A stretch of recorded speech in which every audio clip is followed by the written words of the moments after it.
The Dutch colonial empire was made of the overseas trading posts and territories across the world, controlled and administered by the Dutch trading companies, Dutch West India and the Dutch East India Company. Also, the territories which were administrated by the Dutch Republic between 1581 and 1795, and by the modern Kingdom of the Netherlands after 1850. Usage of the term empire in relation to all of the overseas activities of the Dutch is debatable, because many of the colonies were in fact trading posts, governed by two independent trade companies, the Dutch East India Company and the Dutch West India Company. Only after 1815, when the British returned some of the colonies to the Dutch after occupation during the Napoleonic War, did the kingdom take charge of the administration of the colonies, and were the names changed to an official colonial status. Until recently, Dutch historians were quite hesitant to use the words imperialism and empire. Nowadays they use it, but mainly to refer to it in a more European aspect, and most of the time only when looking at the period 1880 to 1940.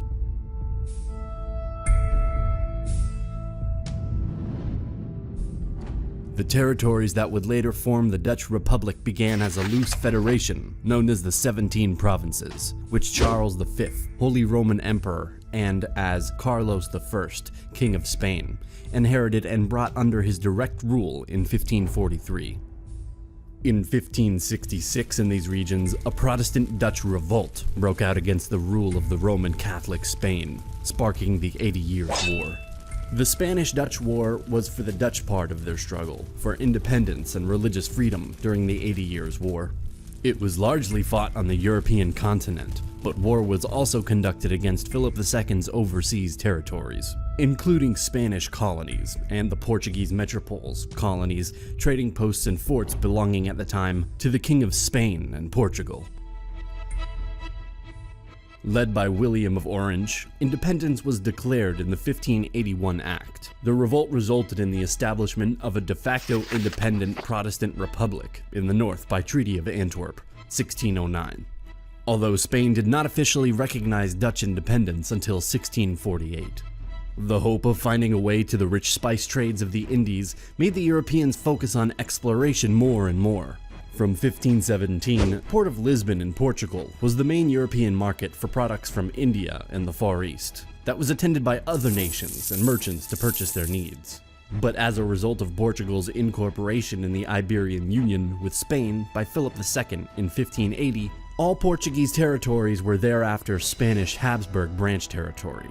And by being a part of this large monarchy, the Portuguese markets were closed to the United Provinces. Thus, in 1595, the Dutch decided to set sail on their own, to acquire products for themselves and to build and establish some possession, territories and trading posts in Asia to boost their economy through trade, in a period marked by exploration and by the special needs of some people.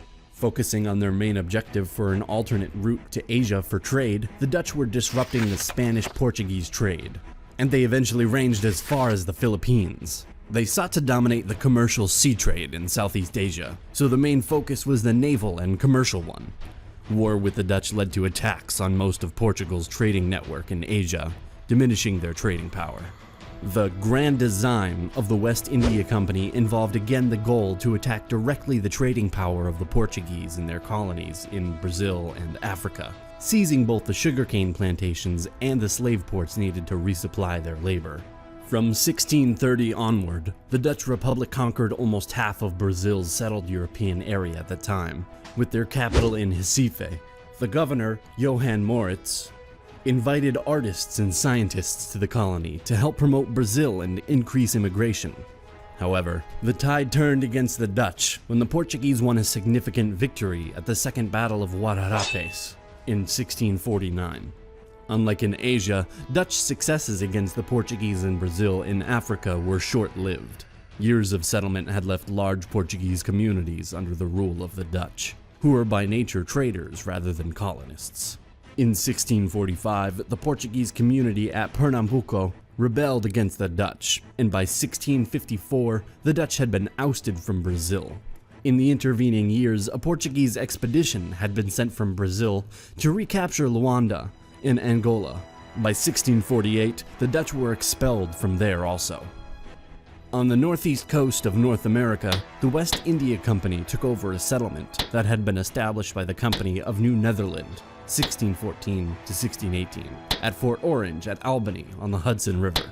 To protect its precarious position at Albany from the nearby English and French colonies, which were growing more and more, the company founded the fortified town of New Amsterdam in 1625 at the mouth of the Hudson, encouraging settlement of the surrounding area of Long Island and New Jersey. In 1644, the English took over New Amsterdam and renamed it New York. There's more to talk about this important loss and the loss of the lands previously gained in South America, but about the details behind the collapse of the Dutch Empire and its possessions across its existence we will discuss in the next video. By the middle of the 17th century, the Dutch East India Company had overtaken Portugal as the dominant player in the spice and silk trade, and in 1652 founded a colony at the Cape of Good Hope on the southern African coast. Dutch immigration in the Cape rapidly swelled, as prospective colonists were offered generous grants of land and tax-exempt status, in exchange for producing the food needed to resupply passing ships. The Cape authorities also imported a number of Europeans of other nationalities, namely Germans and French, as well as thousands of slaves from the East Indies to bolster the local Dutch workforce. The Dutch colony at the Cape of Good Hope expanded beyond the initial settlement, and its borders were formally consolidated. In time, the colony expanded, and it was pretty important for the road between the mainland Netherlands and the trading posts and colonies in the spicy islands of southeastern Asia. But here was some problems, due to the fact that authorities were unable to control their own settlers, who disregarded an agreement made with some local chiefdoms and crossed into Xhosa territory, sparking long colonial conflicts between them and the natives. Many other wars and conflicts happened in which the Netherlands were involved against the natives. These moments of their history will shape their colonial empire. Some territories were gained. The details of these events will be explained in the video about their collapse. Only in the early 20th century did Dutch dominance extend to what was to become the boundaries of modern-day Indonesia, although highly populated and agriculturally productive. During the course of the 18th and 19th century, the Dutch had established themselves with a dominating economic and political power on Java after the crumbling and collapse of the Mataram Empire. This had been a major power in Asian trade since the early 1600s, but started to develop an interest to interfere with indigenous politics on the island of Java in the 18th century, as that would improve their hold on the local economy.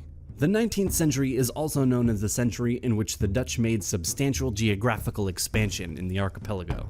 Driven by the new imperialism mentality, European nations were competing for colonies outside the European continent, for both economic motives and status. One important motive for the Dutch was to expand its territory in the archipelago. Apart from financial benefit, was to prevent other European countries from taking part in this region.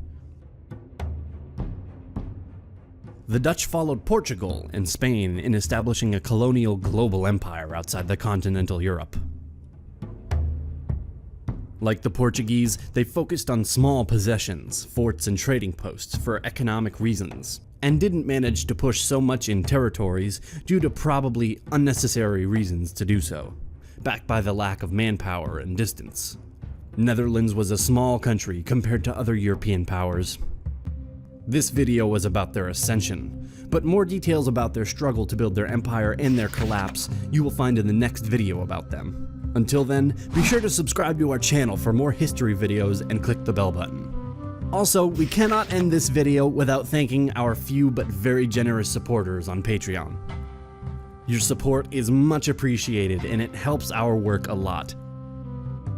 We are looking to expand our channel and to hire a professional scripter, and by doing so you will receive more videos monthly in terms of quantity and professionalism. You can pledge your support by accessing the link down in the description. Thanks for your consideration.